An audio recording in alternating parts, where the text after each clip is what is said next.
Film Development Hell, Day 18, Interviews, and a Test Screening is the name of this video. What? Well, my name's Deborah Richards, and I am an independent film director from Las Vegas. And in just 2.5 weeks' time, my second movie is going to premiere. It's called Shaken and Stirred, The Story of FLAIR Bartending. It's the world's first ever feature-length documentary about the underground world of competitive FLAIR bartending. And we're extremely excited about it. And if you're new to this channel, well, this is a daily vlog into my life as an independent film director living in Las Vegas. So it's long form content, and I get to show you what the realities of being a film director are. Now, because our movie's coming out in just a couple of weeks, one of the things that happens around this time of year is a lot of interviews. So I actually have to get ready for an interview that I'm doing on Zoom in a couple of minutes. And I'm really excited about it because it's with an old friend of mine, an amazing person called Rachel Delgado. And she runs a musician support group for musicians who are looking to get their music in films.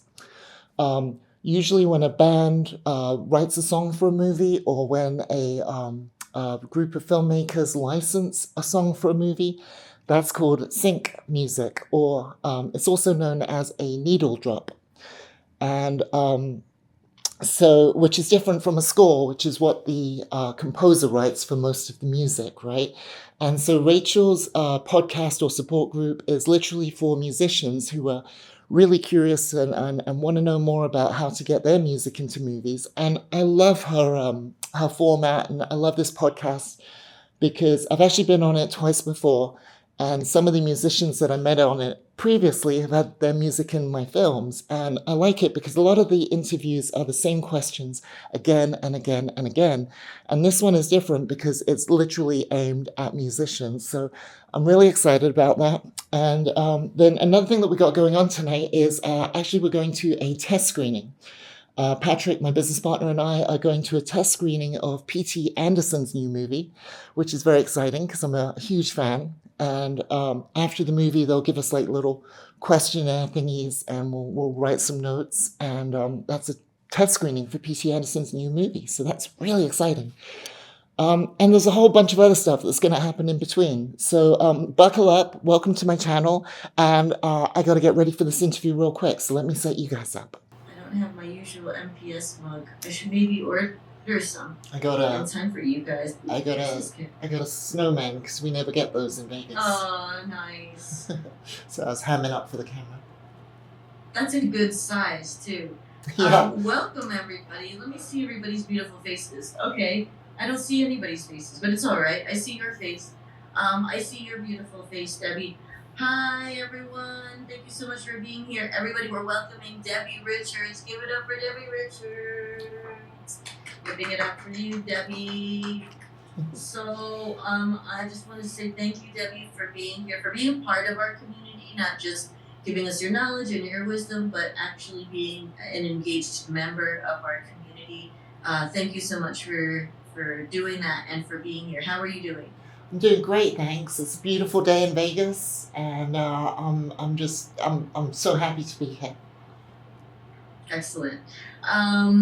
And I see some regulars, some familiar faces, and some new faces. So thanks so much, everybody, for joining us.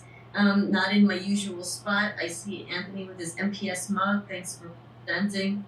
Our team members are amazing. I see Jen. Hi, Jen. And Jen's huge here. fan of Jen. You might know we have some talent a lot of talent in the room, and I'm really excited to talk about your talent, Debbie. Mainly, I titled our session "Music in Film" because you're a filmmaker, but you're more than that. I would consider you a musician. And you would probably consider yourself a musician.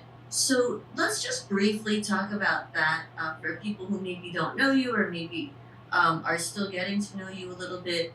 You're a filmmaker now, but I mean, you consider yourself a musician, right? I don't. And once upon a time, I definitely would have.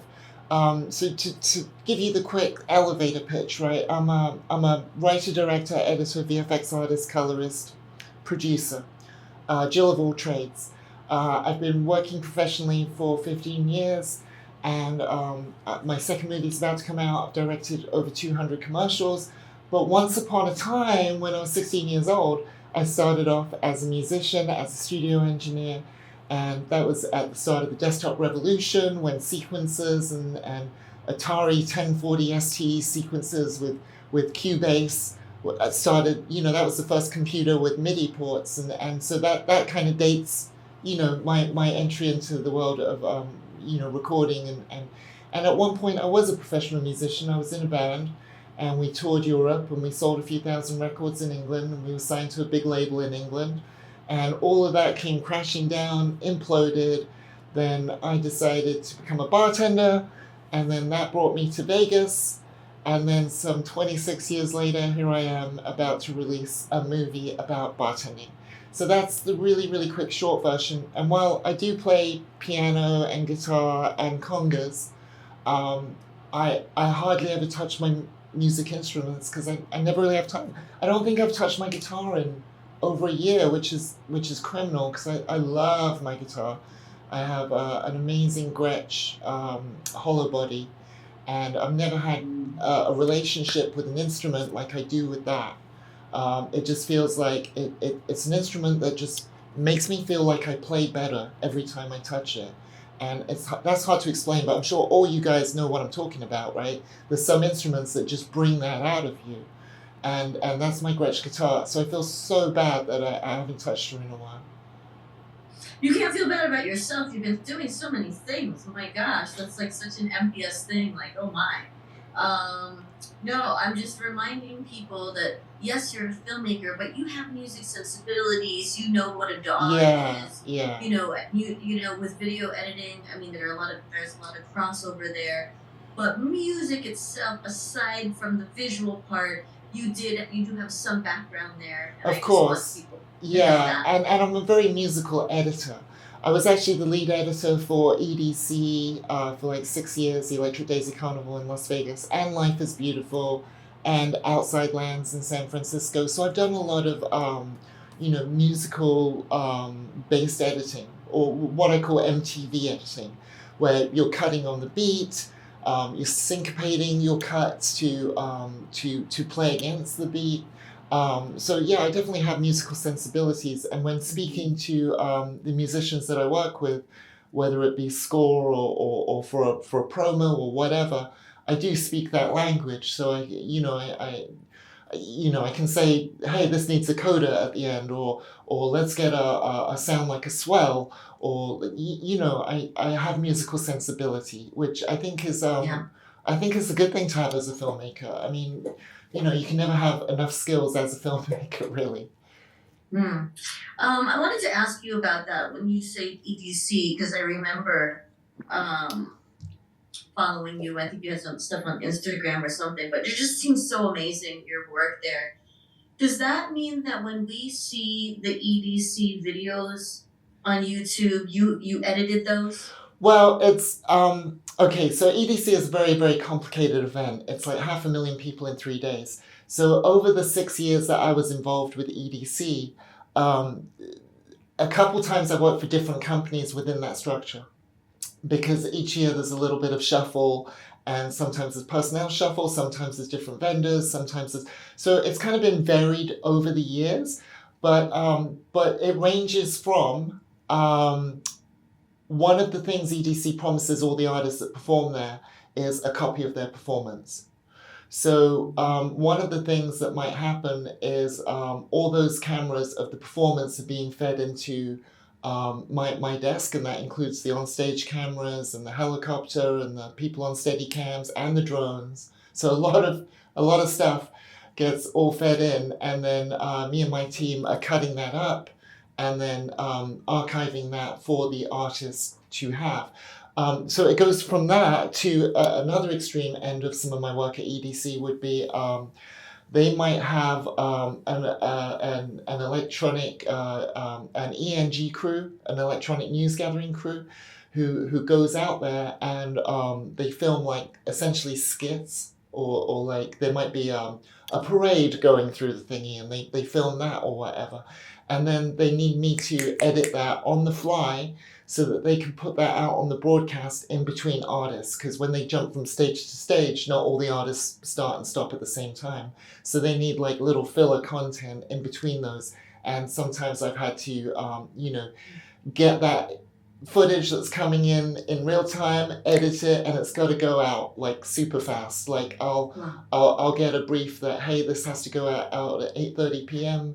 and I get there in the morning, and then stuff's coming in, and you're chopping it up, and then it goes out, and it's live, and it's on TV, and then that's that. Wow. It's fascinating work, and I know you do a lot of different things. I want to hear a lot more about Shaken and Stirred, because this is the latest thing you're working on, and we'll talk a little bit about that later. But I think well, what most independent artists are wondering from people like you is, how do we get our music into your films? Right. I mean, it's a really general question, Yeah. and I think there's a lot of different answers. But, when somebody asks you that, what do you usually say? Oh, wow.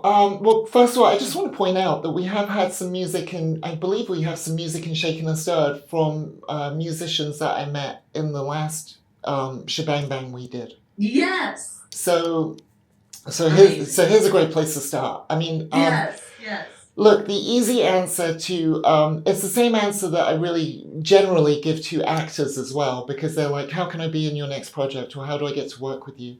And I'm like, well, it starts with being friends with me. And that sounds a little silly, but it's true, right? I mean, when any director or filmmaker decides to make their next film, the first people they're going to reach out to are people that they know. They're not just going to, hey, I'm going to make a film, let me reach out to a bunch of strangers and see who wants to do it. That's not reality. They're going to reach out to people they know. Yeah. So, it's a relationship business. And so by being my friend, like someone that's coming over here every single day who's interning or something, and then I need to film something real quick, and I'm grabbing the intern, I'm like, hey, you, jump in front of the camera. Because they're there, and they're in my circle, and they're in my orbit, and they're in my world.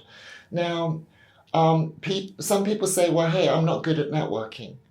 And I'm not good at pretending to be a friend. And I'm not telling anyone to pretend to be a friend. I mean, we're talking about genuine connections. And I think the question comes down to, well, how do you make genuine connections? Well, it starts off with reaching out, and it starts off with not asking. Because if you reach out with an ask right off the bat, that's the quickest way to put someone's back up against the wall. I get pitches all the time. I'm always amazed at how many cold pitches I get. And let me give you an example of the worst kind of cold pitch. I'll get a message on social media from someone that I don't know that says, here's the Indiegogo link for my new film. Please give me money. Okay? And it might not say it in those words, but that's the messaging, right? And it's like, what am I going to do? Like, I want money too. Like, how am I supposed to respond to that? And the answer is, I don't. And that would probably apply to 99% of most people, that you're not, when you just see a cold ask from someone you don't know, asking for money, you're just going to, keep scrolling. So how do you form genuine connections? Well, it starts by, if you're not sure how to reach out to someone, do a little bit of research on them first. Try and find some common ground. For example, my new movie, Shaken and Stirred, is about the underground world of competitive FLAIR bartending. It could be as simple as, oh my gosh, Deb, I saw you on the interview with Rachel, and I just wanted to reach out because after watching the trailer for your new movie, I just want to say that I used to be a bartender too, and I'm really excited to watch your movie. And there's like common ground, like, I'm not saying say you're a bartender, I'm saying find common ground. Right. and use that for an introduction. And then people, like, I've heard really crazy questions like, well, once I've established a relationship, how often should I check in with that person? Okay? Which is a good question, but at the same time, it's a nuts question, because the answer is, There is no timetable or schedule that you should, right?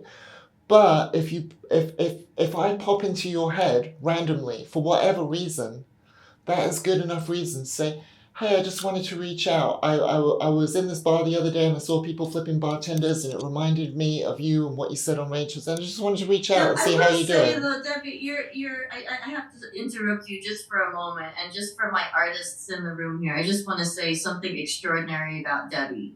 Like, she says this, right?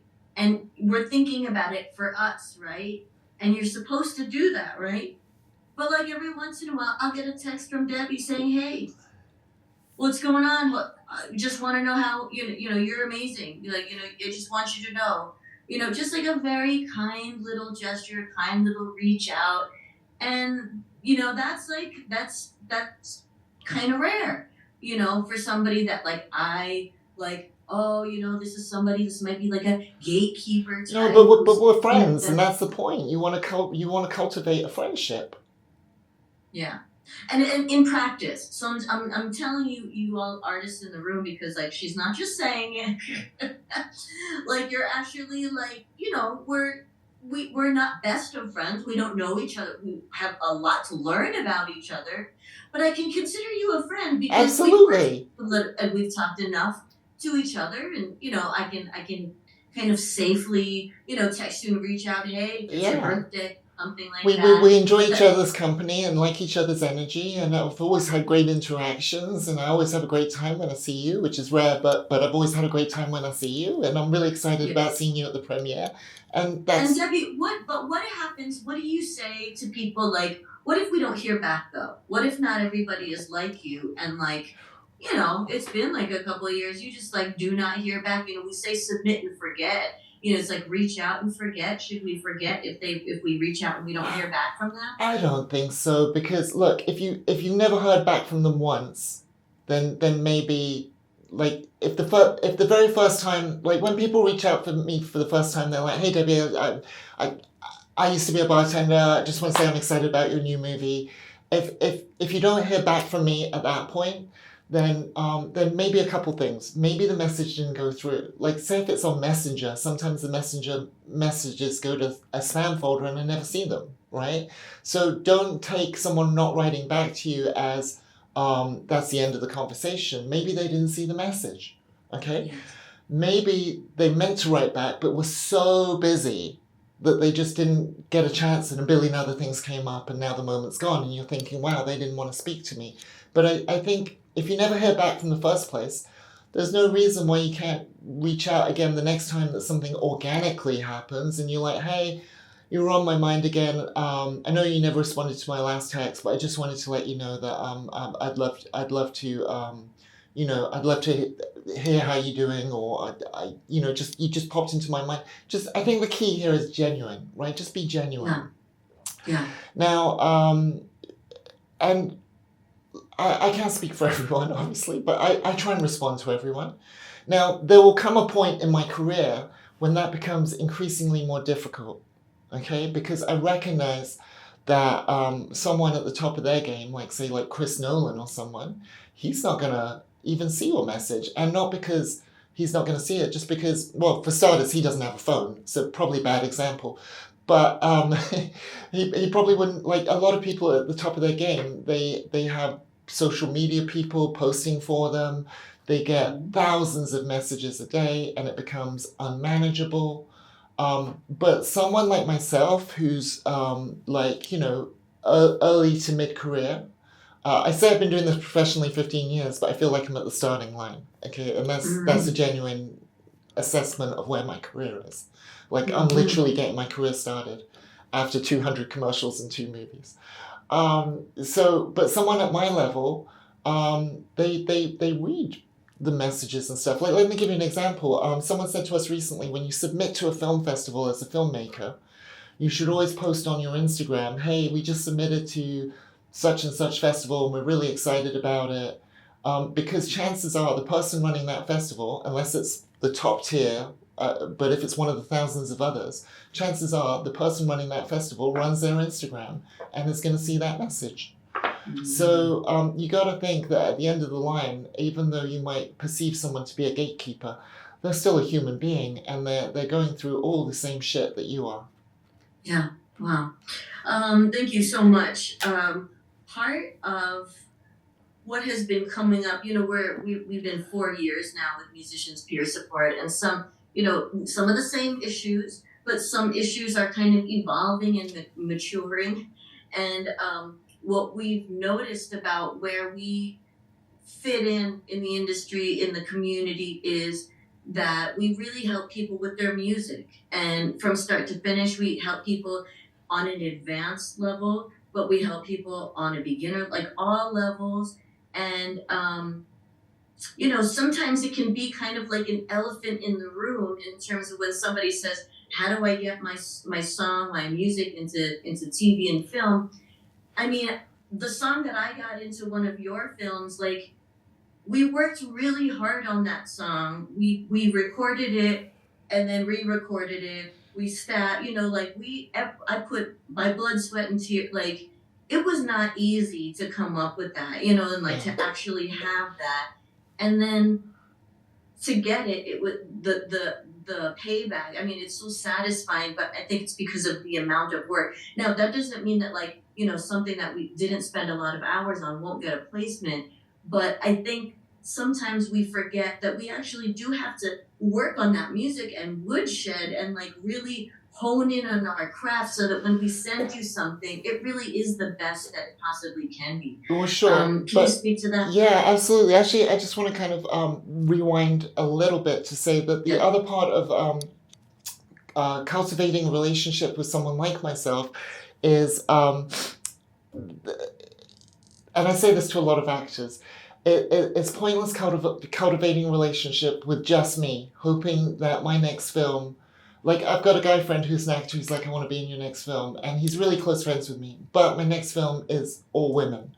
So he missed the bus on that, and may have to wait 4 years till the next bus. So that's useless. So how do you combat that? Well, you cultivate relationships with 50 directors, and I'm just one of them.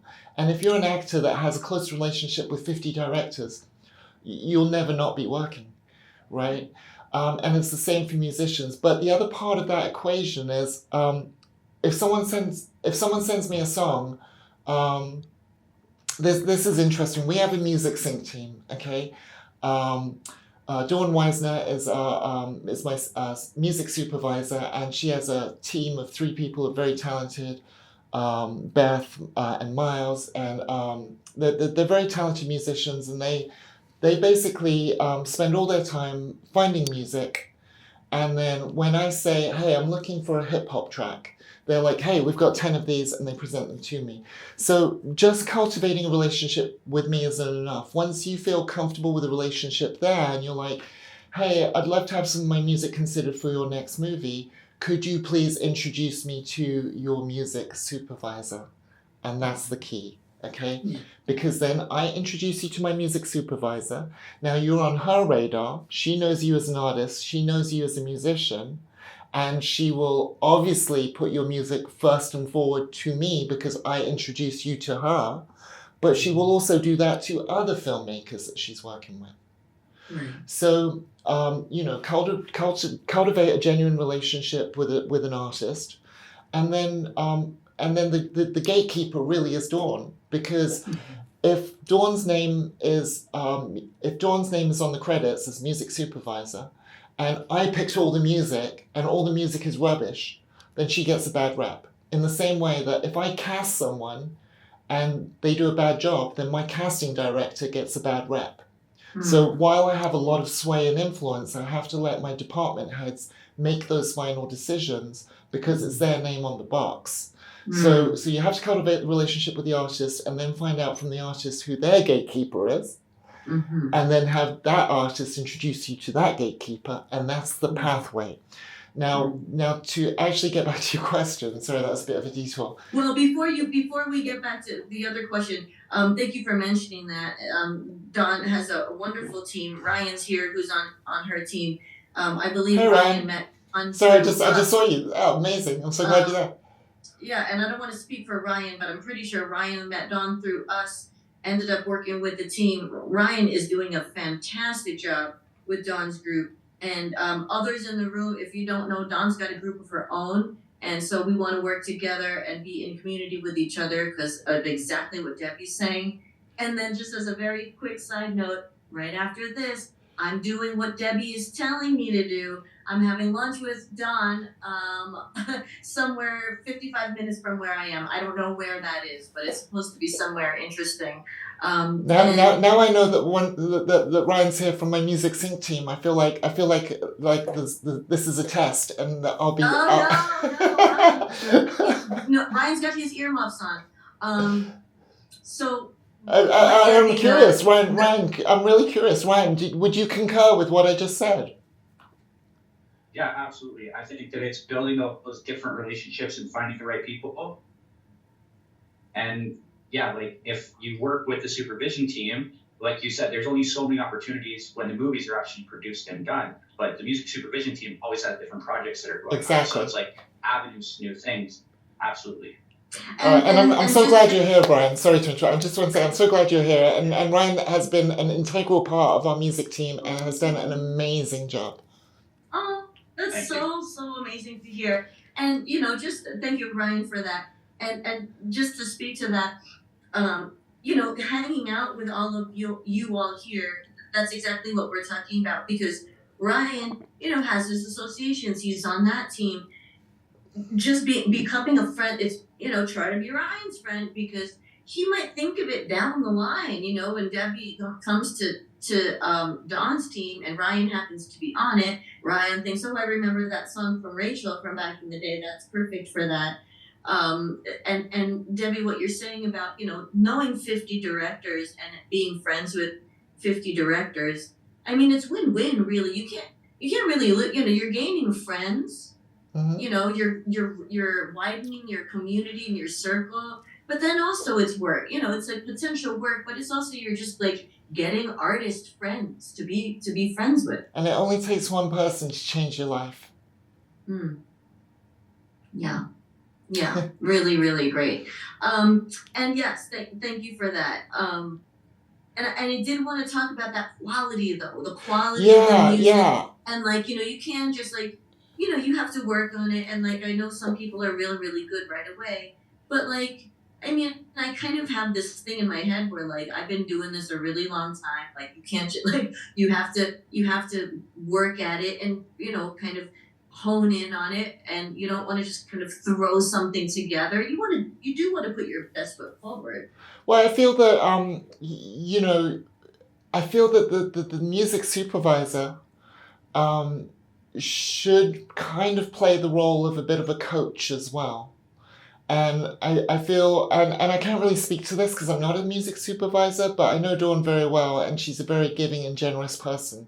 And I'm sure if you sent her a piece of music that was that had huge potential, but was the production quality was rough around the edges, I'm sure she would explain that to you in a very kind way to give you the best chance of revising it and submitting it, and so I think there's a bit of mentoring and coaching that goes on from the music supervisor point of view, because I believe that all music supervisors are just huge passionate fans of music and on the musician's side.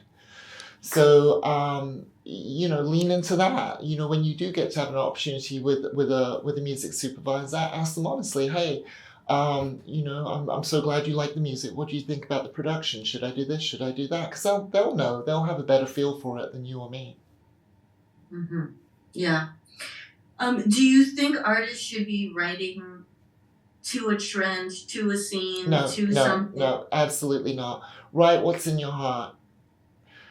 Because if you try chasing trends and it doesn't click, you'll just be disappointed with your art.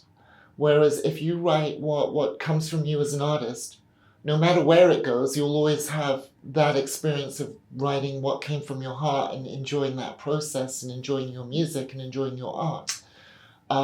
So it's difficult because as I climb up the ladder of commercialism or commerciality, I can't say the word, as my projects get bigger, they have to inherently become more commercial.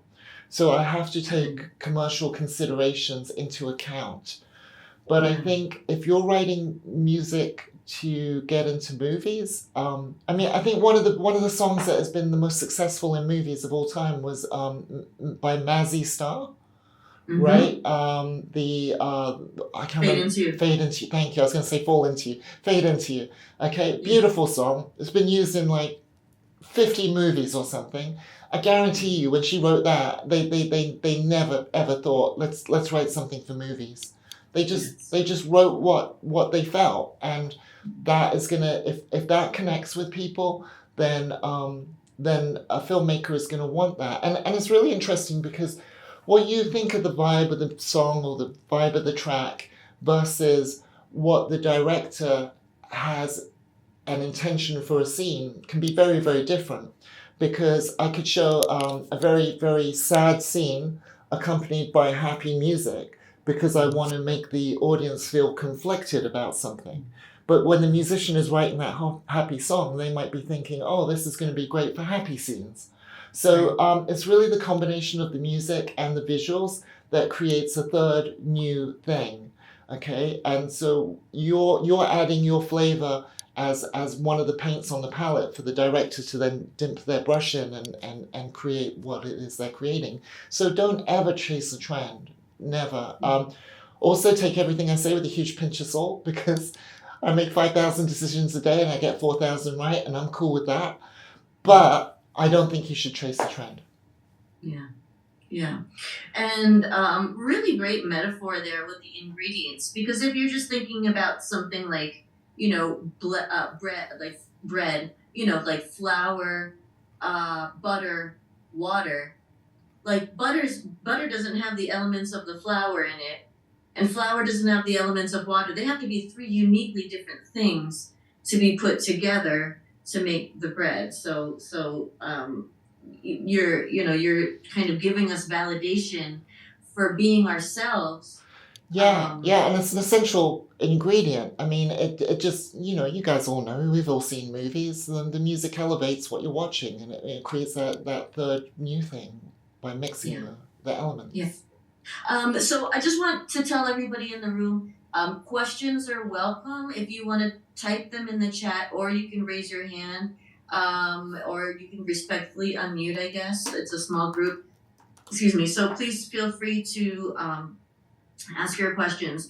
But first, while we're waiting for any member questions or people in the room, if any of you have any questions, I want to just briefly talk about this, because sometimes this is something that we can talk about. We've talked about it before, and I know you don't have any, anyway, we're on the same page about this, but I want to talk about it for the members, that when we talk about sync and licensing, trying to get our movie into TV, film, as there sometimes can be some kind of scammy type situations, some kind of areas where it's like very kind of almost culty, can be very like, I just gotta get that placement, and if I get it on that reality TV show, that everybody's gonna think I'm cool because I got that one placement, and all I need to do is get one placement so that I can say placement alert, and I can be one of the people that can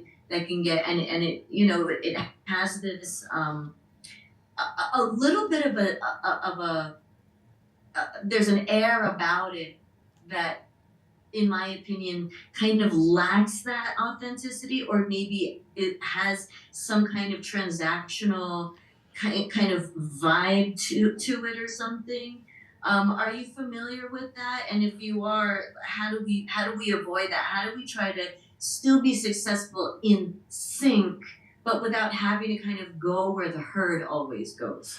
Yeah, I think there's an air of desperation to all artists, no matter what discipline. Oh no, I know. I think you're right. There is. I mean, and I'm sure it permeates through, all levels of the industry, because when we put art out there, we're essentially putting something of our soul out there, and we want it to be successful, and we want it to be validated, and we want it to be liked, and we want to get a pat on our back for doing a good job. And these are just normal, natural instincts, right?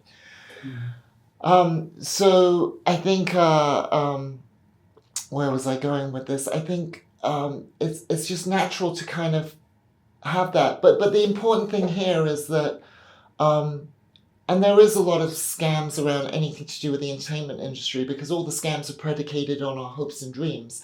And we all have hopes and dreams for our art. And I think the real trick, the real key, is to not focus on the destination, but to focus on the journey.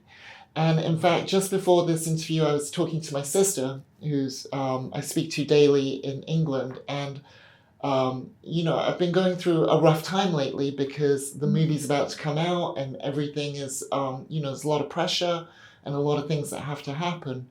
And some days, quite honestly, I'm miserable because it's a lot, right? But I said to my sister, I guarantee you, in 10 years' time, when I look back, I'll say I was so happy back then. I was so happy doing what I love and going through the grind and everything. So, focus less on the destination and focus more on the journey. And it's really easy to say that. It's a lot harder to do that because in the day-to-day, we're all just, trapped in our own funk. But just remember, it is the journey. It's not getting a song in a movie. It's creating that song and chasing the movie that is the meat and the marrow of life. Amen.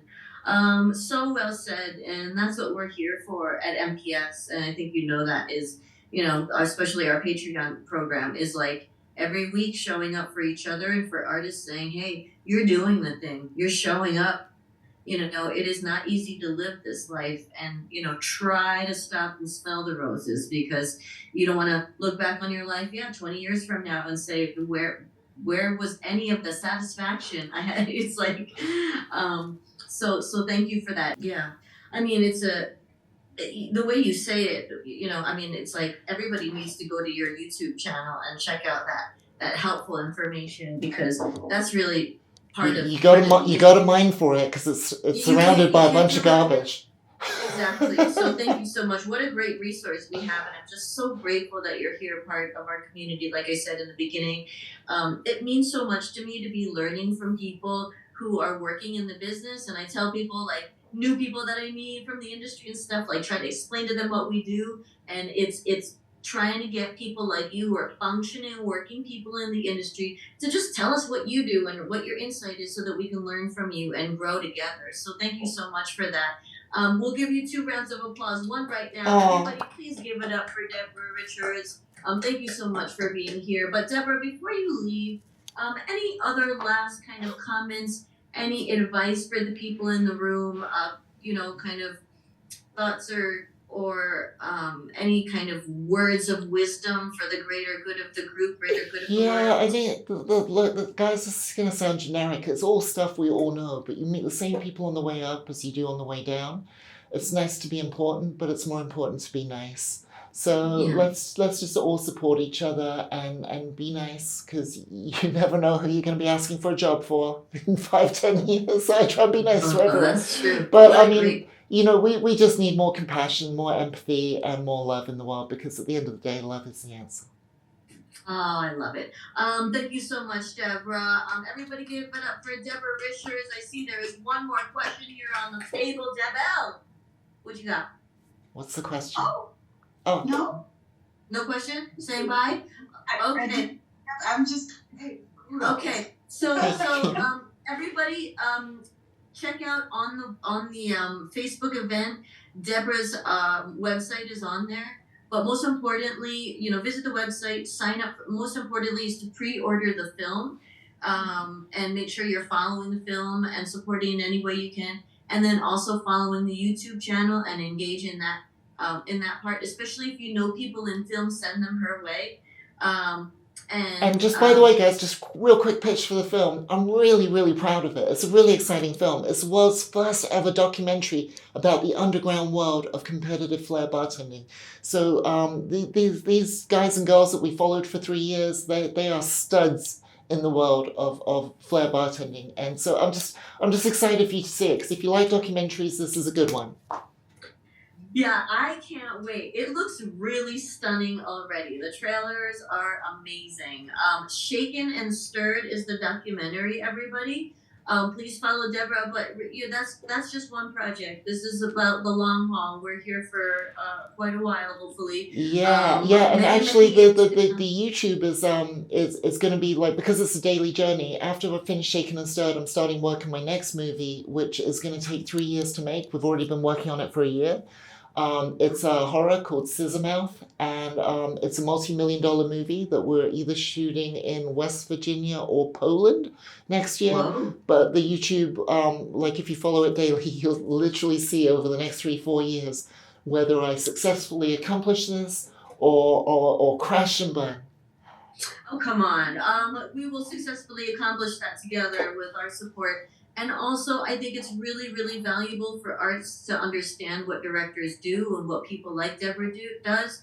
Adding to our vocabulary, it just helps us and informs us in what we do. So I think it's a good thing to be, just observing what people like Deborah do every day at the office. So yeah, please feel free to follow, like, share, subscribe, do all the things. But mainly, let's support Shaken and Stirred right now, because that's the latest thing going on with Deborah. And Debbie Richards, thank you so much for being here. Really, thank you, Rachel, and thank you to all you guys. Thank you for sharing space. This has really been lovely. Thank you. Yeah. Hey guys, Patrick just walked in, so he's doing his little morning thing with Cookie. They are on the couch there, just having their 5 minutes of time together that they do every day, which is adorable. And my friend Billy, who you might have seen on the channel last week, because him and his friend Pete came over to do some learning and learn some stuff. He's actually on his way back over, because yesterday I saw a DaVinci Resolve micro panel, the same as the one that I have. Here you can see what I'm talking about. I'm not sure if it's called micro panel, but that's what we're talking about. A Resolve color panel. And I actually saw one for sale yesterday in Las Vegas, and you don't see them come up very often locally for sale. And so I texted Billy, and he went out and bought it. And so he's really excited about that. But of course, he called me this morning and he said, how do I use it? So I said, come over, bring some milk. Because whenever I teach people, that's always the price of teaching people is milk. Because I actually drink an insane amount of milk. I drink about 1 gallon a day. Don't tell anyone. It makes me sound crazy. But I drink a lot of milk. So he's bringing over some milk and he's going to learn. And I have to make a list of things we have to do today. So Pat just reminded me that we have to do the investor report for our last movie. Investor report. Also, the movie itself, I have to actually, I put a bumper on the end of it. You might have seen it on the channel last week when Lindsay Palumbo, one of the stars of Shaken and Stirred, and myself, we filmed a little bit where at the end of the movie, we asked people to write an honest review at IMDB. I actually have to finish that edit. I have to make a little QR code for it, and I have to put the IMDB logo on it. So I'm going to put finish SAS edit, QR code, and IMDB. And then I have to actually export it out from Resolve. And then I have to upload it to Vimeo. And then we are using Vimeo's off-the-shelf technology called Vimeo OTT, which stands for Vimeo Over the Top, which is a transactional video on-demand system. And but we're using that to sell and rent the movie because we're the distributors. Now, it gets a little tricky because we have affiliates, people in the movie who are helping to sell the movie, and they get a percentage. But for each affiliate, we need a different Vimeo OTT setup. So once I upload the movie to Vimeo, I then have to transfer that movie over 18 times to Vimeo OTT. So I'm going to put that on my list as well because it's really important, because otherwise people aren't going to be able to see the movie. So Vimeo OTT. And Pat, what else is on the agenda for today? I know we're going to see the movie tonight, the P.T. Anderson movie. Yeah, but there was something after the Mountain. After the investor report, then we got to do what's that? We're going to start sending out the press releases to the local television stations here and in Texas. Oh, that's amazing. Do we already have the press release ready? Yeah, we have it already. So it's just going to go out. It's got to go out, and also we need to figure out the review sites too. Oh, that's exciting. Well, Danielle will be over tomorrow, and she was working on that. She's coming. She's back from New Mexico. She's back from New Mexico. If you're wondering what happened to Danielle, she actually got a part in a really cool show on a major streamer that I'm not allowed to talk about, but she's been in New Mexico filming that for the last few days. But she'll be back in the office tomorrow. I got to finish the weekly email edit today. Oh, and I have to make the video for Roto, right? In fact, that's what I'm going to have to do right now. I'm going to have to, while you deal with Billy, I'll have to, I'll finish the edit for the weekly email. Okay, and then I'll do the Rodrigo video, yeah? Yeah, that'll be all right. So every Sunday we send out an email to our 1905 Film insiders. So if you want to join up for that, go to 1905films.com and subscribe, or you can go to FLAIR Documentary, which is the website for Shaken and Stirred for the movie, and you can sign up there. And then every Sunday we send out a mass email, and we're giving away right now tickets and swag each Sunday for the movie to celebrate the movie. But in that email, we give a little sneak peek of the movie, and this week, the sneak peek is going to be of Rodrigo Delpeche. I believe he was 17 or 18 times world champion, so an absolute legend in the world of bartending. And he's featured very heavily, him and his brother Christian are featured very heavily in the movie. In fact, his brother Christian is on the poster for the movie. Let me find that. Here we go, that's his brother Christian. So you'll see in the email this Sunday, you'll see a sneak peek of the movie featuring Rodrigo.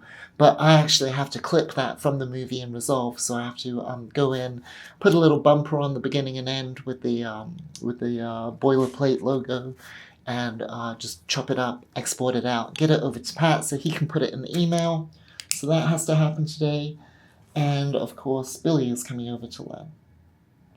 So let's have another look at that list. We got to do the investor report for the last movie, because we do that every 3 months. I've got to finish the edit for Shaken and Stirred, add the QR code, add the IMDB logo, export it, upload it to Vimeo, redistribute it to all the Vimeo OTT affiliates. We got the screening of P.T. Anderson's movie tonight, very excited about that. I do have to chase up the recipe for the Patron cocktail as well for the premiere. That's making me a little antsy. Cut the Roto thing and teach Billy some stuff. So there's a lot going on there. Let me see, where shall I start? I think I'm going to start on the edit, because I just need to get that out the way. So let's get into that. Okay, gang, we got, here we are in Resolve with the movie. This is the director's cut, and this is going to be for transactional video on demand through Vimeo OTT through our website. And at the end of the movie, there's this little bumper here where... Hi, my name is Deborah Richards, and I'm the director of Shaken and Stirred. I'm Lindsay Palumbo, one of the stars of Shaken and Stirred. And we just want to say thank you so much for watching the movie, and if you enjoyed it, please write an honest review at IMDB.com. Plus, it's free to create an account, and it'll only take you a minute. And for every review we get, the algorithm will help show the movie to another 10 people. So please help us get the word out, and thank you so much for watching. Okie dokie, so that's it. That's the gag. So what I have to do is create a QR code to put on the screen, and also bring in the IMDB logo. So let's do that. So first of all, I'm just going to bring in the logo. Shaken and Stirred the movie. Content. Stills. There should be an IMDB logo in here. Boop. There it is. Bring that in. I'll clean all this mess up later of organization.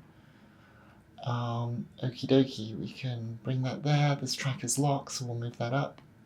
And there we go. There's the thing. Now, obviously we want it smaller.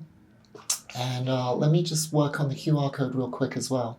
I actually use a website called Bitly, and it's free to create QR codes. So, you know what I need? Before I can send someone to the IMDB page, I need to find the IMDB page. IMDB Shaken and Stirred, the story of FLAIR bartending. Let's see, here we go. Boom.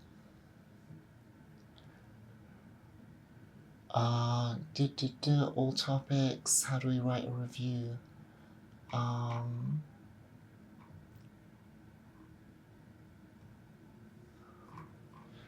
You know, one thing I have to do is actually edit the page, because I have to mark the film as being complete, because it's still in a status of post-production. Do you know where you write a review for a movie, Pat? On IMDb? Yeah. Go to the review section. I don't see it. You can't do it in Pro. You have to do it in regular IMDb. If you're in Pro, you won't be able to. I'm not in Pro. Okay. Do you have to create an account first? Do you have to sign in? Yeah, I believe so. Yeah. No, yeah.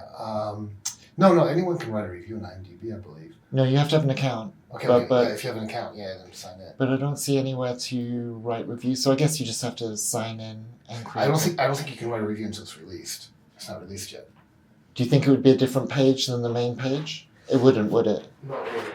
So I'll just do the QR code to send people here, right? Yeah. Okay. Yeah, I don't think you can review if it's not released. Okay, thank you. That was helpful. So now I'm going to go to Bitly and create a new code. Destination is that, because I copied and pasted it. Title, optional. Let's do Shaken and Stirred -IMDB. That's great. Okay, design your code. Looks good to me. Create your code. Boom, and there's a QR code. Black and white is fine for the QR code, right? Yeah. Or should it be a nice color? I don't know. I don't know the psychology of QR codes. That's a good question. Why don't you look it up? Why don't you ask AI? Okay, let's ask ChatGPT. ChatGPT. Oops. Hold on. Chat. Hi, ChatGPT. Hi, Deborah. How's your day going? Wow, it knew who I was. That's scary. Going good. Thanks. You gotta always be polite to the robots, otherwise, when the revolution comes, we're in trouble. Going good, thanks. I was wondering if you had any suggestions regarding the best color for a QR code to encourage people to scan it. What does psychology say? What does color psychology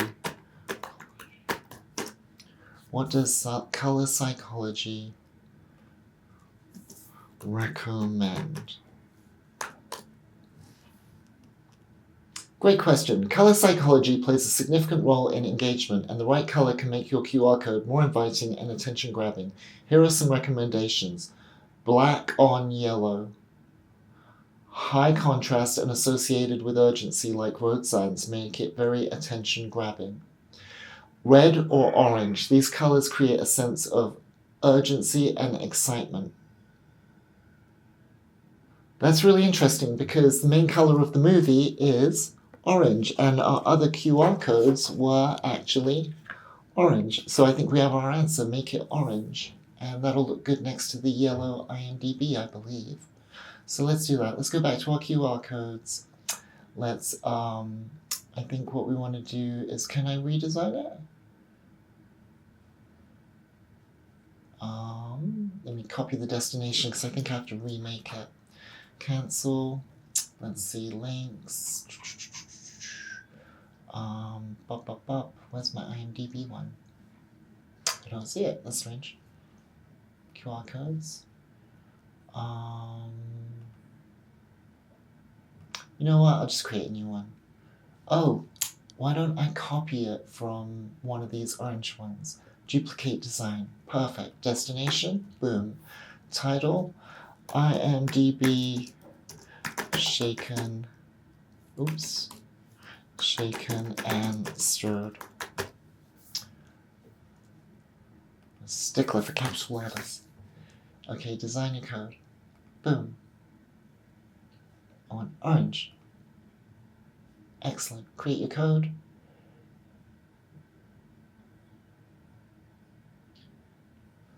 Oh, damn it. It's saying that I can't create another one because I already have one. How do we customize the design? Duplicate design. Maybe that. Save changes. Boom. Done. Download ping. Excellent. Okay. So let me go to my downloads and let me get this up full screen. And now I can rename this SAS for shaken and stirred. IMDB QR. Perfect. Okay, now I want to put this in the correct place. So I'm going to go to Shaken and Stirred, the movie, content, stills, and throw my QR code there. Excellent. Now I can bring it into Resolve because it should be here. I might have to refresh. Let's see. It should be SAS QR code. Excellent. So let's throw that in here. Where is boop boop boop? Okay. SAS IMDB QR code. Boom. Okay, let me just test this QR code real quick before we go ahead and push forward. You always got to test everything because who knows? Awesome. I scanned it and it brought up IMDB with shaken and stirred. That's what we want. So real quick, let's figure out where I want to put these. An honest review. Thank you so much for watching the movie, and if you enjoyed it, please write an honest review at. Okay, that's usually when something is mentioned is when I like to bring it in. Maybe I should look at some safe areas. Yeah, let's put on some safe areas just so that it doesn't get clipped on someone's TV. So that's good. So now I can kind of size this and put it where I want. Let's put it down here and in the corner. And then we'll just roll it along over here.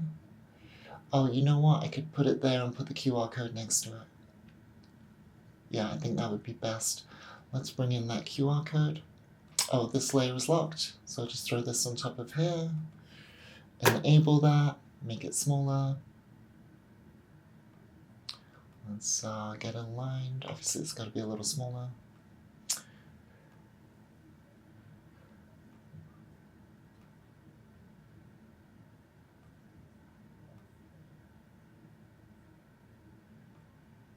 I think this is probably pretty good. I'll put it there. And then maybe bring in the IMDB next to it.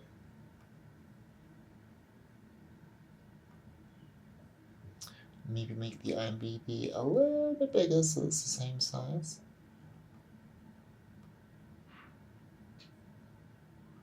And that looks pretty good. Let's get Patrick's opinion, because his opinion is very important to me. Patrick, What? how'd that look? Oh, it looks great. Can I see it in action? Yes, yes. Let's throw this all the way to the end, and then I just gotta, then I just gotta figure out where I want to end this clip. Hi, my name's Deborah Richards, and I'm the director of Shaken and Stirred. I'm Lindsay Colombo, one of the stars of Shaken and Stirred. And we just wanted to say thank you so much. Okay, for nice. the movie. Looks good. If you Looks real enjoyed nice. it, What you doing? cool. Billy's here. Let's go say hi.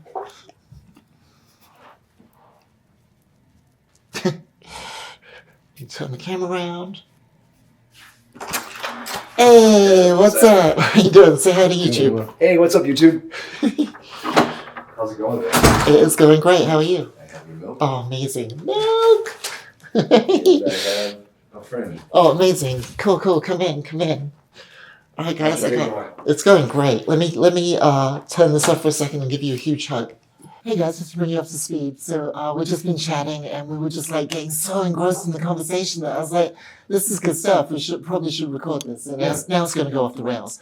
But we were talking about Billy was asking me about how to cultivate organic relationships and stuff. And I was saying this is exactly what I was talking about earlier in this YouTube video. So Serendipitous. serendipitous, man. But it's so funny you say about the goal of building a studio and stuff, Right. because as you know, I used to have a studio, Yeah. and it was a nightmare, absolute nightmare. Well, you got robbed. I remember that. Well, there was that, but the problem with owning a small studio, like a commercial studio, the reason why I got the studio in the first place was because I had so much gear that it was Right. like spilling out of the house. Yeah, I understand that now. And I don't want to name names, but there was a friend of ours who encouraged me to take that jump Right. and get a studio with him, and we did that for a while. But the problem with that is like I ended up just being a studio manager. I ended up just spending time sweeping up the 4,000 square feet or trying to get interns or trying to book the next gig to keep the lights on. Could I ask you some questions about that real quick? Yeah. I'm curious. Okay, so where do you feel like you failed at that? Like, where do you feel like it was like? Oh, it not didn't. worth It didn't fail. It just didn't serve my needs. Like So I'm a filmmaker, right? Right. So my primary goal is to make films. By having that commercial 4,000 square feet of studio space in Las Vegas, I was so preoccupied with running that I wasn't getting to make stuff myself. Right. Okay, so either one of two things that has to happen. Either you don't need to try and run it as a business and you have some alternative source of income, so that you Right. can just use that studio for your passion, Right. which is ultimately what I hear you saying that you want, which is ironically is exactly what I want. Right. And I want to tell you about the movie ranch and all that, but so it wasn't a failure. It was just like a mission creep. You know what mission creep is? No. It's a military term for like say that they're like, hey, we want you to build us a tank. And you're like, got it. And then they're like, oh, we got some notes. We want to make sure that it can fly. Got it. Okay. Oh, we got some notes. We want to make sure that it can only carry 2 people. Got it. Okay. We want to blah, blah, blah, blah, blah. And they ask for a tank, but they end up with a helicopter. It's called mission creep. Okay, so it's like a constant changing, even though you don't intend to make the helicopter, you're intending to make the tank, but it's because of all the notes. What exactly? It's like the original goal. The end result is not in line with the original goal. Mm, It's called mission creep. okay. Okay, and so it felt like having a studio was a mission creep because my goal was to make films, but I ended up having to try and run it as a business to pay for it Right. to keep it afloat. And so What was your biggest challenge with that? and I wasn't making films. So that therefore, because here's the weird thing, right? If you're a filmmaker, this is what a lot of people don't understand. If you're a filmmaker, let me put this over here. If you're a filmmaker, okay, the life cycle of making films is crazy because let's just say any average movie that I make, okay, there's going to be different phases of the movie, obviously, right? There's development. How long is development? That could be 6 months to 10 years, right? That's where you're writing the screenplay, dreaming the dream, coming up with all the ideas. Right. Okay, then once you got that, and you commit, okay, now we're going to go for it. You go into pre-production, and raising the funds could be part of. Raising the funds is part of development. Okay, when you decide to raise the funds and you've got everything, and then you're like, okay, we'll do pre-production. Then you go into pre-production. That could go anywhere from how long is the average pre-production, Patrick? Depends on the production. Yeah, but what's the average? Well, like a studio movie versus an indie movie. It depends on the production, but 3 months to it could be a year for a studio film. Yeah, exactly. Okay. So, but an average pre-production is around 3-4 months. Okay, and then you've got production, which is when you're actually shooting. That's the point in the movie when everyone involved balloons, because that's when you got the most amount of people. Okay, and in any company, the most expensive thing is payroll, right? So you got the most amount of people, so you're burning money. So you want to contract the production period as much as possible.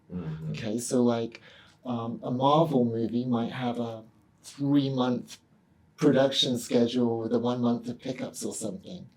But most average films, you know, are like at the you know, films are shot anywhere from 5 days to an average, I'd say, of about 30 days. Okay. So that's the only time when you need The money. like a studio, really. True. Because I mean, some pre-production you can do in studio, and obviously you can use the studio for post-production, which comes next, because you can utilize the space.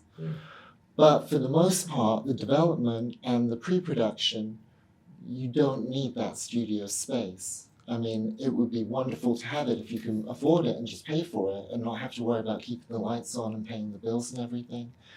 And I think that's exactly why some big studios like maybe Zoetrope and stuff, like was it Zoetrope? Coppola's one? Yeah, what was that dream studio he built that absolutely collapsed? It was Zoetrope, yeah. So I mean, obviously the goal is to have income streams or be independently wealthy or have other alternative solutions to have the funds to fund a space that you can keep open all the time for when you do get to production and pre-production. You know, but if you're trying to run that space as a business to keep the lights on, It's impossible. then it's not worth the hassle because you only need it for that amount of time. So that was the mission creep. Does that make sense? It totally makes sense, and I understand what was going on. I was just curious, like, if there was anything that was coming out to you where you're like, okay, this is a problem. How do I, like, I understand, like, owning that space was kind of like having a holy boat. Well, we You're just trying to rented the figure out- space. We rented it. We didn't know. Or renting it, of Yeah. course, but like, I figure you were just constantly filling holes or trying to plug them as they were coming across you, and I mean, Well, that's any like small business, Right. You know, like a lot of it's a common thing in small businesses to run around like a headless chicken, If you putting could out do fires. that So I think again- every small business goes through some phase of that at if some you could point. do it again though, how would you have done it differently? Oh, I wouldn't have done it. You wouldn't have done it at all? You wouldn't No, have because like, it was mission creep. well, of course it was mission creep, but like, say you couldn't have had been like, okay, well now I need to have someone who is managing this part of it, or was that just not an option? No, it was time. that it wasn't an option at the time because Okay. we didn't have. Another reason why a lot of small businesses struggle is because we didn't have what's it called when you got reserve for cash. Oh, liquidity? Sure, liquidity. Yeah, that Okay. works. Yeah, that wasn't the word I was searching for, but you're right. Okay, so I mean that's the biggest issue is it just starts sucking money the whole time. Well, for sure. I mean, Now, is for there sure. a problem with like renting a space for a month to do the production? It's very hard to do that. What makes that so difficult?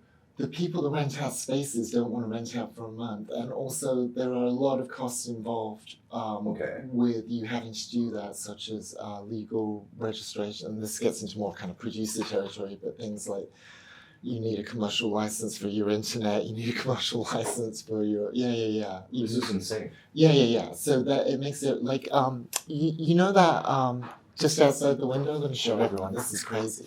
Come for a trip, guys. Look at this. Just outside this window, there's a mall here. Okay. You see this mall? It's pretty big. It's I mean I'm guessing that's maybe something in rounds of like 20 to 30 acres. And that place is mostly empty for the most part. Okay, so a couple films ago when we were shooting before we were shooting Moving the Mountain, we contacted them to see if we could rent an office for 3 months as a production space. And they basically turned around and said, they said we only rent for, was it 3 years or 5 years? Oh. And we were like, but you're mostly empty. And they said, Now here's a question. take it or leave that I it. asked. Okay, so So we were like, wow, why that's is there a crazy. company in town that allows people to utilize their production space? Well, that's what a commercial studio is. I mean, that's what Warner Brothers and Sony are So I intending mean, to why is do. there nobody out here doing that right now? I mean, is there not a... It takes time because the city grew up as a. Facilities. Well, depends what you want to do too. Okay, I'm just asking because I'm like thinking in my head. What, Like, you know, what, how much space would you be needing? depends, because I mean, what's the space need for movies to be made? Well, that's such a how long's a piece of string question. I mean, it's I just made a movie today, technically, Mhm. but if you're talking about the cinematic experience, creating something like, what level? Like, what do you what do you think the average budget of an independent movie is? To be honest with you, I have no clue. Do you know what an independent movie is versus, do you understand what an independent movie is? I understand an independent movie as this, as someone who doesn't have studio money, who doesn't have any ties in the studio, who just wants to make their own movie. That's where I have the understanding of that, which I'm probably wrong. No, you're actually right, but let me define it. You bang on the money. An independent movie is a movie that is made, that is funded independently from the studios. Mm-hmm. That's it. Okay. Okay. So if so who do you know who funds most independent movies? Usually the filmmaker. No, Or the filmmaker's usually wealthy people.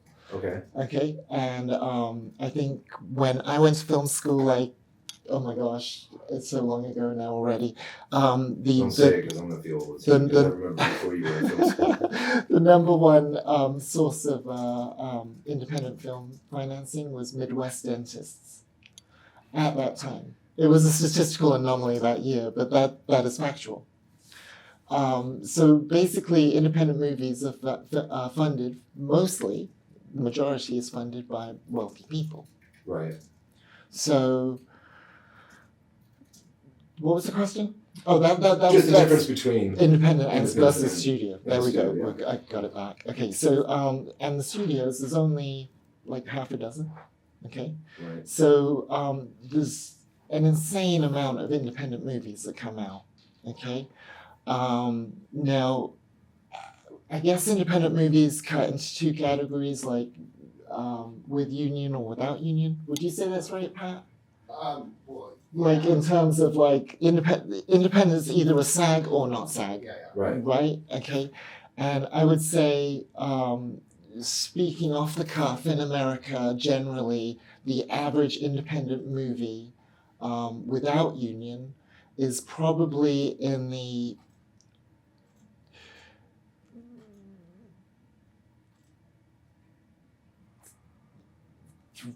one. Oh my gosh, Pat, what would you say it is?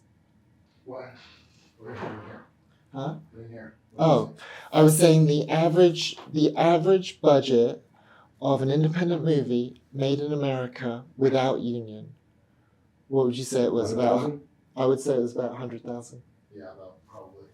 $100,000, 100,000? and go as low as like 10,000, and go as high as like 800. So Okay. Okay. But the average, I would say, is about $100,000 in America. So that's reality. I On mean, what is the that average reality budget is. now, or I mean, Reality so now, like, yes. okay, Like right now. you have someone like me Yes. who owns their own lights, Yeah, who yeah. owns their own camera, Yeah. who is able to direct it himself. Yeah. Okay. You've so got everything you need. I have everything. You've I got need. more than everything you Okay, need. so that I'm being envious said, of him. what's All the stuff he does is what insane. is yours? You know, we share stuff. Oh. Like that's what it's all about. But it's what is stopping me from creating my own film? Nothing. Nothing. So what's stopping the world from creating their own film? Nothing. Nothing. So it depends. Yeah, everything depends on the story you're doing. It all depends on the story. You're doing. Well. Actually, let's talk about that, because it really depends. It actually dials it back. It all depends what your goal is, right? If your goal is to is to make a movie, then even story doesn't matter. If your goal is to tell a great story, then story matters, right? If your goal is to make money, then genre matters. Right. If your goal is to That's why everyone's doing animation now with all like this Blender now, because they can do it all for free, for free. Mhm. All technically, without Right. any gear at all. although it costs a lot of money. Just an idea. But still. There's a lot of people worked on that. Yeah. But there's nothing to stop anyone making a film. I think the big question is, what you're going to dial back where is, does that what is money- your goal? Where does that money come go to then? If, like, say for instance, someone like me who's self-funded himself. Yeah. I I wouldn't self-fund your movie, to be honest. That's a bad idea. Why is that a bad idea? I'm just curious. Well, again, it goes back to what is your goal, Right. right? What is your goal? I have a few, but one of them With is regards to making a movie, what do you want to? Let me rephrase it. What do you want to get out of making a movie? get my idea out there. Just get it done and say I did it. You know? Okay, It's so- like a trophy to have on my wall, just to say I did it. Just to say you did it. So I mean, I have would- other would- It reasons. has to be more than that. it has to be more than that, like Because because it take forever. It's going to cost more than you expect. There's going to be Always. all sorts of expenses. It's going to take forever. and here's one of the hardest things: you have to stay motivated over a hell of a long period of Right. time, which is really freaking hard. Some Like people we're don't coming. finish Sorry, Some people don't finish their films. Yeah. 100%. Yeah. Like we are coming to the end cycle of shaken and stirred right now, and we are just like worn thin, Mhm. right? Because it's so hard to like get over that last mile in the marathon, you know. Right. So, but it all comes back to your goal. If you said, I just want to get it out there. That was the first words that came out of your mouth when I Right. said, what do you want to get out of, making a movie? So if the goal is to get it out there, right, that implies to me that you want it seen by as many people as possible. Is that true or false? I mean, I would love it if it got seen by people, but honestly, just getting the idea from idea to paper to a finished product would be fucking awesome. Just to say like that's Then if something it's you did. just a creative endeavor, I mean, I don't know if that's a creative endeavor because I've invested so much money on it. I well, feel like, see now you're flip flopping, Well, okay? Because what I'm you're just saying the saying, goal like- of of making a movie. If what reason why would I you want to got get out of it? If you want to get out of it a creative endeavor, I mean, then the it's movie different than aspect, if you- I want a creative endeavor, but the whole owning all that stuff is to be able to fund myself into not So- working as a bartender. sure. Basically, you want people to see it. So I mean, of course, yeah, everyone wants it to be yeah. seen. I mean, I'm not saying I don't. I mean, it'd be No, foolish not to say that. what I'm hearing is you would like to monetize it. Of course. Okay, then that's the goal. I mean, Why- everyone then- wants to monetize something to make Not money. necessarily, They can't, but, not necessarily at all. I mean, So, not necessarily at all. I'm doing this YouTube video not to monetize. I'm doing this to have something to look back on later in my life. right. And to use as a form of therapy, because you guys, if you're watching at this point, I know you're crazy, which makes me know that I'm not. We're all crazy. In our own way. So, yeah, okay, so let's get clear, man. If your goal is to make money, it's a very specific path. Okay, then yes, I want to make money. Okay. Phew. Took a long time to get there, but we're Sorry, there. I didn't know we were beating around the bush on that one. I was just trying to answer questions, but if that's what you want, yeah. So, Ultimately, I want to make money. okay, so if you want to make money, then it's best to use other people's money, number one. Okay, Okay, and number two, genre is going to dictate what you make. Okay? understood. Third, Based on what's popular now and what's going to be popular. So, is this a seasonal genre thing are we looking at, or is this one of those things where it's genre in this general? is genre in general, right? There is. I mean, does the genre change over time? Yes, historically, but that's over long periods of time, right? Right. And you can't try and jump on a trend because it takes so long to make a movie, Right. right? But genres are bigger than 4-year cycle trends, right? But what about the people who are breaking the genre and making their own genre? Well, they're not making money. They're not making money? No, the outliers that you hear about are like every outlier of any Right. sport. I mean, they're very few and far between, but there That's are what ones makes them that an are- outlier. Yeah, they're bending and breaking it like that. Just Sure. thinking, talk to me. Sure, What's there's that? outliers at the casino too, so you can It's make your outliers. money that way too. So, but if you're in the film game to make money, it's genre, right? And, So what is that genre then? well, let's talk about what genres are. These are genres, You got okay? your romance or love. You got your Keep going. I like your this. superhero genre right now that's just being taken over. You have your drama. Yeah, You have your period films. correct. You know. Keep going. I love this. What else do we have? Documentary, of course. Correct. You got those out of the weird, just fucking weird ones genre. Well, let's go. Did you say horror, I didn't say horror. thriller, Thriller, I didn't say. action, Action, I didn't say. western? Well, I was just I think you said Western. A period film. Oh, well, I mean, period's a good point. But I Western kinda- is its own genre as I well. kind of And with, lumping them all together. sure. Well, the interesting thing is every genre has a subgenre, right? You could have a Right. horror Western, or you could have, you know, a dramedy, right? Like a drama comedy, right? And musical as well as another You realize what you just said? a dramedy. No. Well, Horror Western. yeah. You know, Nick has a bar that he has in the middle of nowhere in Beatty Uh-huh. that he wants to make a film in. Okay. That's cool. Because of bar there? Yeah, he picked up a bar over. It's called the Sourdough Saloon, Oh, amazing. and it's. I think I remember you telling me about that. That's Yeah, it's a location available. This is That's a great amazing. location. That's Great. amazing. And He's who you should be talking to, not me, because he's the locations guy. I've been Producer. looking to try to figure out what kind of theme you could do with that, and you If just said horror if genre. If you keep a low budget, do a horror. I mean, that's the one I wanted Keep a to low do. budget, do a horror with maybe a sci-fi element. Maybe a sci-fi element, but Just gonna put you I would guys. do okay, horror movies are played now. There we go. Let's see what the trends are in horror. But I think of course zombies are played out.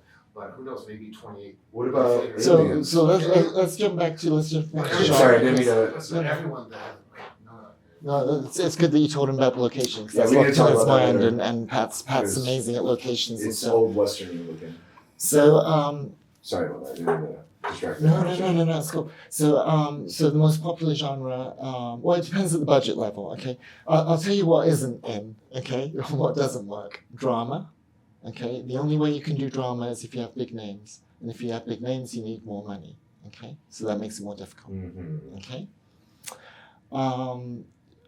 Horror.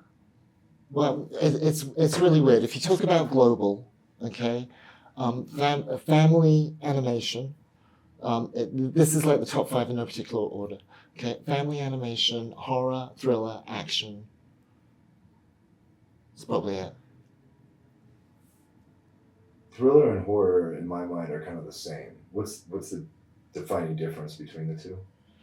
You could say thriller has more suspense, probably, where horror has more gore, maybe. Okay.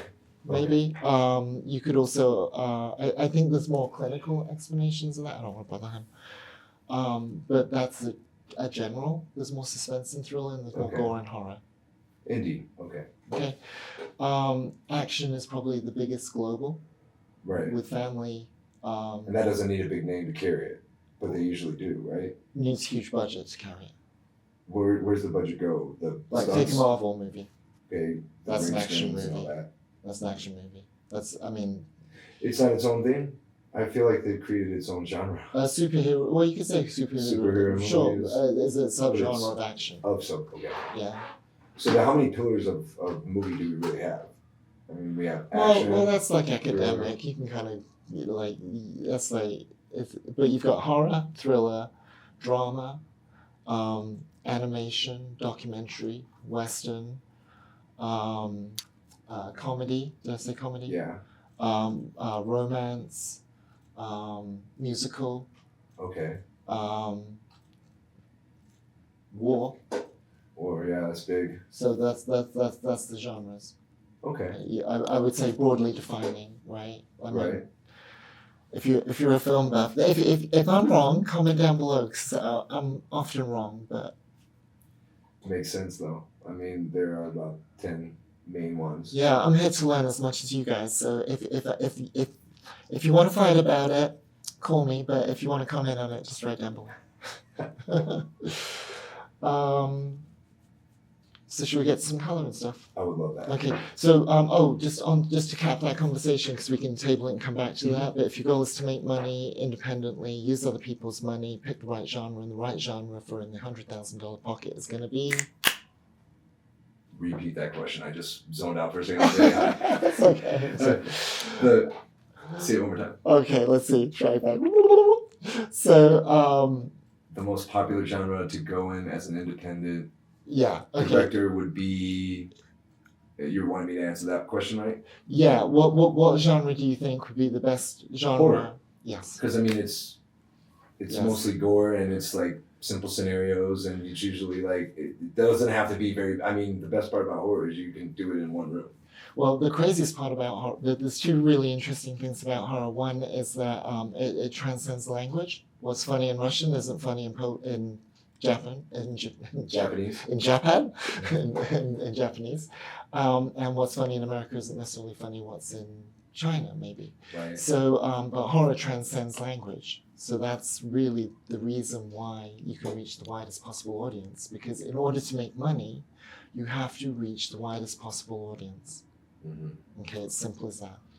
Okay, that makes sense. Yeah. I mean, of course. Of course. I mean, Yeah, that's the goal. It sounds so easy. The way you In 3 easy steps. how to become a millionaire. 3 easy steps. Oh, I don't know about millionaire, but it's so funny. I gave a little speech on how to become famous in the peer group thingy today. It was funny. All right. Yeah. So, let me put this over here.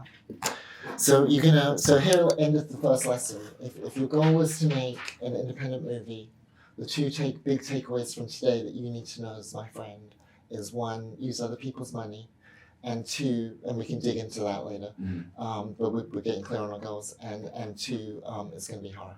Yeah, I mean, that's kind of the genre I would love to go Oh, with. anyways. you know another interesting subgenre, found footage. Yeah, that's a hard one because you gotta find a way to present it without it being too much like the original. Right. You know, like, I mean, the way Paranormal Activity was able to take Blair Witch and turn it on its head, like, it was brilliant. And you can't take that again. You know, and it sucks because you're like, oh wow, that's such a great idea. I have a friend with he owns a distribution company that just distributes found footage films. Oh, that's great. Yeah, I mean, it's I'm got sure a there's so channel. much out there now. It's a streaming channel. It's called Found. Oh, it's a channel? Yeah. Dude, I need to find that. Yeah. I believe it's called Found. Do you recall that part? Oh, he's busy. Hey guys, I'm gonna dig into some stuff with Billy because he just bought one of these color panels and For a great deal. for a great smoking deal, and I'm gonna stop recording. Not record my screen because I just gotta get through this because I got so much to do today. So I'll catch up with you guys in a bit. Coming. I'm excited about that. I'm excited about that. So yeah, sorry to throw you out. No, not at all. I Let gotta me get just- going anyways because me and Pete gotta work. He's probably wondering where I'm at anyways, but thank you for all the information. Oh, you're welcome. Did you Yes. learn much? I learned a ton. My mind is about to So good. Thank you so much. Thank you. I love you. Love you too, man. Take care. All right, be safe. I'll see you in a couple weeks. Ciao, ciao.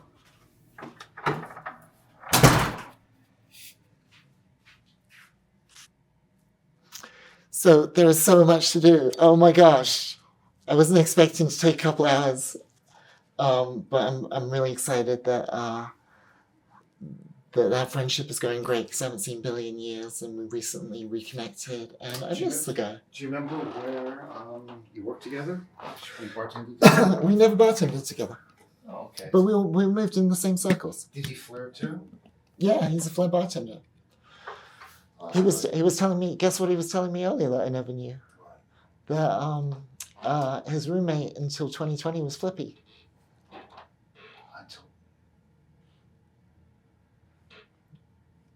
Yeah, that's the guy who works at Carnival Court. Yeah, it's crazy. It's such a small world. Well, it's Vegas. I mean, you run into everyone. It's a small world in Vegas. Everyone knows everyone. Okay. Did I send you the Roto video? Yeah, I know. Yeah, no, you didn't send me. Oh, you know what? Let me check my list because that was a lovely distraction, but that was a hella distraction. I apologize if that was really distracting. No, it was okay. Okay, cool. I've got to finish Shaken and Stirred and export that. But then I can't use my computer, so let me see what else I got to do.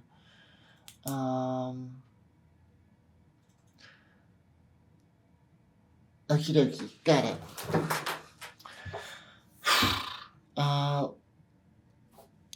I need your advice. I have an issue. You know how we're putting this bumper on the end of the movie? So that movie is then going to get uploaded to Vimeo. So we have two options. Option A, we upload it to Every one of them? Well, we upload it to Vimeo, Yeah. step one, which means it would go over the last version of it, and it means all the film festivals would see it. Or we upload it as a second version to Vimeo. There's big consequences of either. Yeah. And this is why I've always said that I didn't want multiple versions of the movie, because it gets exponential. Yeah, it's crazy, yeah. But we have to pick a course on that today. Okay. And I think we have to have two versions of it I on think we have to video. have two versions, yeah. If we want, if we want to use festivals as a promo Yeah, of the film, yeah, which would be great. yeah. This might be cost inducing. How much would it be? I really honestly don't know. I might have enough space to do it, because we recently just purchased more space, Okay. but I really don't know. I have zero idea. Okay, And we have there's two emails you should look at. oh, am I gonna flip out? No, they're doable. Okay. One of them is just getting back to that lady who's giving us the dried fruit. Oh, great. Okay, cool. Whew, busy day. Okay, guys, I gotta get to work. Let's go here. I keep getting sidetracked today by lots of other things, but I think I'm making good on my list. Let's see. Billy came over. I just did the video for Patrick for the email.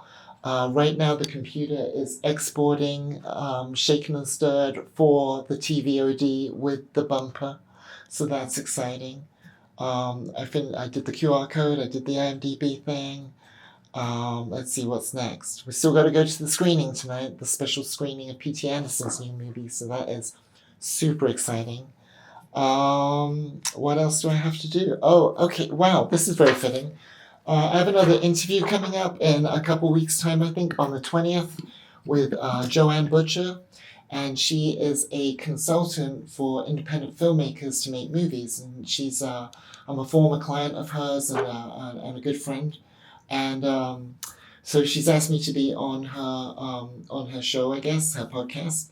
And her assistant emailed me and asked me for an updated headshot and bio and a screener to the movie. So I gotta put together a little G drive and put all those assets in there. And I'm wondering if I should even update my headshot. I don't know, there's not much I can do about this. Old photos seem to work better. So that's what I have to do next. What are you working on, Patrick? I'm setting up the social media post into the weekend, so I don't have to deal with it until Monday. I finished the investor, we have to go to the investor report. Oh, we have to do the investor report. Let me finish this up first, and then you just gave me Rodrigo's little exclusive VIP clip for insiders, 1905 insiders, for our weekly email countdown. So I need to put that onto the Wix, and you gotta just take a look at it. Mm-hmm. Look at the email. Give it a once over. Give it a once over. And then we can work on, or I can start working on contacting television stations. Hey. Oh, we got crazy news. The Steppenwolf People has already been printed. The one that I designed yesterday, so that's already been shipped to us, which is insane. But I'm actually getting hungry. How do you feel about lunch? I brought food, so yeah. Yay, we got salads today. Okay, it's time for lunch. Oh my gosh. I can't speak. Oh my gosh, guys, I got big news. Just got an email and from the theater where we are premiering Shaken and Stirred, and they said that we can go there tomorrow to do a quality control check and screening of the movie. So basically, they've created a DCP for us, If you don't know what a DCP is, it's the format that a digital cinema projector needs to project the movie. So it can be complicated to make a DCP, and some places charge a lot of money to make a DCP. So it was really awesome when the theater offered to make the DCP for us. But we were a little nervous about what's it going to look like, and we don't want to find out on the night. So we've actually got time at the theater tomorrow to sit down, screen the movie, watch the DCP, and do a quality control and make sure that it just looks as good as it can and sounds as good as it can, because it's got a 5.1 surround mix as well, thanks to our amazing composer, Roland. So that's really exciting. But other than that, I've pretty much got all the things done on my checklist for today. The big thing now is I got to get ready, and we're going to go out to this screening tonight. Because it's a special test screening of P.T. Anderson's new movie, I'm not allowed to say anything other than that. We have to sign waivers and stuff. We have to even leave our phones in the car. And I can't speak about it tomorrow, but I will tell you if I had a great time. And so tomorrow's going to be really interesting, though, because, join us, because I'm going to take you guys to the screening. So we're going to go and test a DCP together. So that's going to be tomorrow's channel. So, if you like this long-form content about the realities of what it's like to be a film director, please click on the circle up here. Is it up here? I always get it wrong, don't I? Please click on the circle up here to subscribe, and I will see you all tomorrow. Thanks, guys. Peace.